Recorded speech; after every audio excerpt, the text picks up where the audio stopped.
ಫೌಂಡೇಶನ್ನ neglect ಮಾಡಿದ್ರೆ ಏನಾಗುತ್ತೆ ಗೊತ್ತಾ?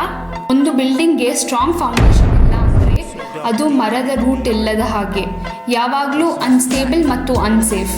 ಸರಿಯಾಗಿ ಹೇಳಬೇಕು ಅಂದರೆ 50%ಗಿಂತ ಜಾಸ್ತಿ ಬಿಲ್ಡಿಂಗ್ ಪ್ರಾಬ್ಲಮ್ಸ್ ವೀಕ್ ಫೌಂಡೇಶನಿಂದ ಬರುತ್ತೆ. ಕಾರಣವೇನು? ಭೂಮಿನ ಪ್ರಾಪರ್ ಟೆಸ್ಟ್ ಮಾಡದೆ ಸ್ಟಾರ್ಟ್ ಮಾಡೋದು, ಡ್ರೈನೇಜ್ ಸರಿ ಇಲ್ಲ, ಚೀಪ್ ಕ್ವಾಲಿಟಿ ಮೆಟೀರಿಯಲ್ ಯೂಸ್ ಮಾಡೋದು, ಲೋಡ್ ಬೇರಿಂಗ್ ಮತ್ತು ಅರ್ತ್ ಕ್ವೇಕ್ ಫ್ಯಾಕ್ಟರ್ಸ್ನ ನೆಗ್ಲೆಕ್ಟ್ ಮಾಡೋದು. ಅಗಾಸ ರೆಸಿಡೆನ್ಸಲ್ಲಿ ನಾವು ಇದೆಲ್ಲ ಫುಲ್ ಸೀರಿಯಸ್ ಆಗಿ ತಗೊಳ್ತೀವಿ.